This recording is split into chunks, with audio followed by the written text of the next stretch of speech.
வணக்கம். இன்றைக்கி நம்ம பார்க்க போகிற சமையல் என்னென்னு பார்த்தீங்கன்னா, உடல் எடை சுகர் லெவல் கண்ட்ரோல் பண்ணுற மாதிரி ஒரு அருமையான சிக்கன் முட்டை பொடி மாஸ் எப்படி செய்யலாங்கிறது பார்க்கலாம். இது வந்து ஃபுல் ப்ரோட்டீன் தான். அதனால் சுகர் பேஷண்ட்டு தாராளமாக இதை வந்து நீங்கள் ஒரு வேளை வந்து எடுத்துகிட்டு வந்தீங்கன்னா உங்களுக்கு சுகர் லெவல் ஏறாது, நல்ல கண்ட்ரோலுக்கு வரும். உடல் எடை குறைக்கவும் இந்த மாதிரி சாப்பிட்டிங்கன்னா நல்ல எடையும் குறையும். ஸோ வாங்க அந்த அருமையான சிக்கன் முட்டை பொடி மாஸ் எப்படி செய்யலாங்கிறத பார்க்கலாம். இப்போ ஒரு குக்கர் எடுத்துக்கலாம். இதில் வந்து ஒரு 1/4 கிலோ அளவுக்கு போன்லெஸ் சிக்கன் எடுத்திருக்கேன். நீங்கள் எலும்புள்ள சிக்கன் சேர்க்குறனாலும் சேர்த்துக்கலாம். 1/4 டேபிள் ஸ்பூன் மஞ்சள்தூள், 1/2 டேபிள் ஸ்பூன் மிளகாத்தூள், ஒரு 1/2 டேபிள் ஸ்பூன் அளவுக்கு உப்பு. இப்போ இதில் ஒரு 1/4 டம்ளர் அளவுக்கு தண்ணி சேர்த்துக்கலாம். சேர்த்துட்டு குக்கரை மூடி வச்சுட்டு ஒரு விசில் விட்டிங்கன்னா போதும். ஒரு விசில் இல்லைன்னா 2 விசில் விட்டுட்டு ஸ்டீம் போனதுக்கப்புறம் பார்க்கலாம். இப்போ குக்கரில் விசில் விட்டு எப்படி இருக்குன்னு பார்க்கலாம். 2 விசில் விட்டுருக்கேன் பாருங்கள், நல்லா அருமையாக வந்துடுச்சு. இப்போ இது வந்து நம்ம தண்ணியை வடிகட்டிட்டு இந்த சிக்கனை மட்டும் நம்ம தனியாக எடுத்துக்கலாம். எடுத்துகிட்டு நம்ம அப்படியே சின்ன சின்னதாக பிச்சு போட்டுக்கலாம்.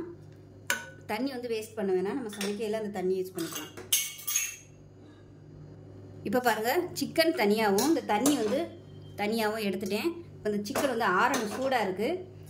இது வந்து ஆறுனதுக்கப்புறமா சின்ன சின்னதாக நம்ம வந்து பிச்சு போட்டுக்கலாம். எவ்வளோ தூரம் நமக்கு வந்து நல்லா சின்ன சின்னதாக பிக்க முடியுமோ அந்த மாதிரி பிச்சு போட்டுக்கலாம். அப்படி இல்லைன்னா இது எல்லாத்தையும் மிக்ஸி ஜாரில் போட்டு பல்ஸ் மோடில் வந்து போடணும். ரொம்ப போட்டோம்னா மையா போயிடும். சும்மா அப்படியே விட்டு விட்டு இதுனா நல்லா துருவல் மாதிரி வந்துடும். இப்போ பாருங்கள், சிக்கன் வந்து நான் மிக்சியிலே போட்டேன். மிக்சியில் வந்து நம்ம அந்த பிரீத்தியில் வந்து வெங்காயம் பொடி பண்ணுறதுக்கான ஒரு பிளேடு இருக்கும். அந்த பிளேடில் வந்து இந்த மாதிரி துருவிட்டு நீங்கள் நார்மல் மிக்சிலேயுமே நீங்கள் பல்ஸ் மோடில் போட்டிங்கன்னா உங்களுக்கு அழகாக அந்த மாதிரி துருவி கிடச்சிரும். இப்போ தேவையான அளவுக்கு எண்ணெய் விட்டுக்கலாம். கடாய் நல்லா சூடாயிடுச்சு. இப்போ எண்ணெய் நல்லா சூடாயிடுச்சு. 1 டீஸ்பூன் போல் சோம்பு சேர்த்துக்கலாம். நான் வந்து பட்டை கிராம்புலாம் போடலை, கரம் மசாலா பொடி சேர்க்குறதுனால நான் போடலை. இது கூடவே மெஷரிங் கப்பில் 1 கப் அளவுக்கு பொடியாக நறுக்கின வெங்காயம் சேர்த்துக்கலாம்.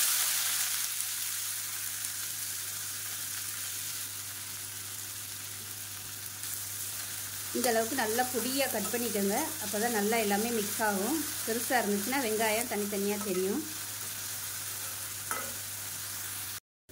வெங்காயம் நல்லா வதங்கிருச்சு. 1/4 டேபிள் ஸ்பூன் இஞ்சி பூண்டு சேர்த்துருக்கேன். இப்போ இதையும் சேர்த்து நல்லா வதக்கி விட்டுக்கலாம். இப்போ அதில் 1/4 டீஸ்பூன் மஞ்சள்தூள், 1 டேபிள் ஸ்பூன் மிளகாத்தூள், காரத்துக்கு ஏற்ற மாதிரி சேர்த்துக்கோங்க. நம்ம சிக்கன் வேக வைக்கையிலையும் மிளகாத்தூள் சேர்த்துருக்கோம்.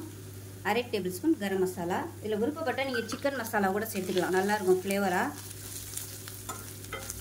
அதை எண்ணெயில் லேசாக வதக்கி விட்டுட்டு மீடியம் சைஸாக ஒரு தக்காளி பொடியாக கட் பண்ணி வச்சுருக்கேன், அதையும் சேர்த்துக்கலாம். இப்போ தக்காளி ஓரளவுக்கு நல்லா வதங்கிருச்சு. இப்போ நம்ம வேக வச்சு வச்சுருக்க அந்த தண்ணியை மட்டும் இப்போ சேர்த்துக்கலாம். தண்ணியை சேர்த்துட்டு நல்லா வற்ற விட்டுக்கலாம். தண்ணி கொஞ்சம் ட்ரை ஆனதுக்கப்புறம் நம்ம சிக்கனை சேர்த்தோம்னா கொஞ்சம் நல்லா சாஃப்டாக ஜூஸியாக இருக்கும். சாதத்தில் கூட போட்டு பரட்டி சாப்பிட்லாம். அப்படி இல்லைன்னா நீங்கள் ட்ரையாக வேணும்னாலும் தண்ணி வந்து ஊற்றாமல் பண்ணிக்கலாம். உப்பு வந்து நம்ம வேக வைக்கும்போது அந்த தண்ணியிலே உப்பு இருக்கும், அதனால் உப்பு வந்து போடையில் பார்த்து கவனமாக போட்டுக்கணும். இப்போ நல்லா கொதிச்சு கொஞ்சம் அப்படியே திக்காக வரட்டும். இப்போ பாருங்கள், நல்லா திக்காயிருச்சு. இந்த ஸ்டேஜில் நம்ம வந்து உதுத்து வச்சுருக்க அந்த சிக்கனை வந்து சேர்த்துக்கலாம். அப்படியே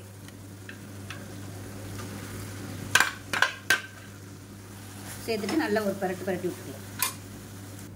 இப்போ பாருங்கள், நல்லா பரட்டி விட்டுட்டு கடாயில் இப்படி எல்லாத்தையும் ஓரமாக ஒதுக்கி விட்ருங்க. இப்போ வந்து நான் 3 முட்டை எடுத்திருக்கேன். அந்த 3 முட்டையை வந்து இதோட அப்படியே சேர்த்துக்கலாம். ஸோ உங்களோட விருப்பம் தான். நீங்கள் 1 முட்டை சேர்க்குறனாலும் சேர்த்துக்கலாம், 2 சேர்க்குறனாலும் சேர்த்துக்கலாம். முட்டை சேர்த்திங்கன்னா உங்களுக்கு அளவு கூட வரும். இப்போ அந்த முட்டை வந்து ஒரு பாதி வேக்காடு வேகட்டும். இப்போ அந்த முட்டைக்கு மட்டும் உப்பு சேர்த்துக்கலாம், கொஞ்சமாக உப்பு சேர்த்துக்கலாம். இப்போ முட்டை பாதி வேக்காடு வெந்துருச்சு. இப்போ நம்ம இந்த சிக்கன் எல்லாத்தையுமே நல்லா பரட்டி விட்டுக்கலாம். அப்போ தான் அந்த முட்டை வந்து நல்லா சிக்கனில் நல்லா ஒட்டிக்கும். வெந்துருச்சுன்னா நல்லா உதிரி உதிரியாக வந்துடும். அடுப்பு வந்து நல்லா குறைச்சி வச்சுக்கோங்க. இப்போ பாருங்கள், சூப்பராக உதிரி உதிரியாக வந்துடுச்சு. இப்போ லாஸ்ட்டாக கொத்தமல்லி எல்லாம் சேர்த்துடலாம். அருமையான முட்டை பொடி மாஸ் ரெடி ஆயிடுச்சு. கெஸ்ட்டெல்லாம் வரையில் இது மாதிரி கொஞ்சம் டிஃப்ரெண்ட்டாக செஞ்சு வைங்க, சூப்பராக இருக்கும். ஒரு 1/4 கிலோ அளவுக்கு தான் சிக்கன் இருக்கும். பாருங்கள் நமக்கு எவ்வளோ வந்திருக்குன்னு. பசங்களுக்கெல்லாம் இந்த மாதிரி செஞ்சு கொடுங்க, நல்லா சாப்பிடுவாங்க. இது அப்படியே சாதத்தில் போட்டு சின்ன பசங்களுக்கு ஊட்டி விடலாம், நல்லாயிருக்கும். அவ்வளோதான், சூப்பரான முட்டை பொடி மாஸ் ரெடி ஆயிடுச்சு. ஸோ டயட்டில் இருக்கிறவங்க நீங்கள் வந்து ஒருவேளை காலையிலையோ இல்லை லஞ்சுக்கோ இல்லை நைட்டுக்கோ இது மாதிரி சாப்பிட்டிங்கன்னா உங்களுக்கு சுகர் லெவல் ஏறாது. ஏன்னா இதில் வந்து ஃபுல்லாக ப்ரோட்டீன் தான் இருக்குது. சிக்கன்லேயும் ப்ரோட்டீன் இருக்குது, முட்டை ப்ரோட்டீன், வெங்காயம், தக்காளி இது எல்லாமே வந்து உங்களுக்கு விட்டமின் மினரல்ஸ் தான் இருக்குது. எதுவுமே வந்து சுகர் லெவல் ஏற்றாது. ஸோ வெயிட் குறைக்கணும்னு நினைக்கிறவங்களும் இதை வந்து ஒருவேளை சாப்பாடாக எடுத்திங்கன்னா உங்களுக்கு வந்து சூப்பராக இருக்கும். ஸோ அவ்வளோதான். செஞ்சு பாருங்கள். செஞ்சு பார்த்துட்டு எப்படி வந்துச்சுங்கிறத சொல்லுங்கள். வீடியோ பிடிச்சிச்சுன்னா லைக் பண்ணுங்கள், கமெண்ட் பண்ணுங்கள், சேனலை சப்ஸ்கிரைப் பண்ணுங்கள், பக்கத்தில் உள்ள பெல் பட்டனையும் ப்ரெஸ் பண்ணுங்கள். நன்றி.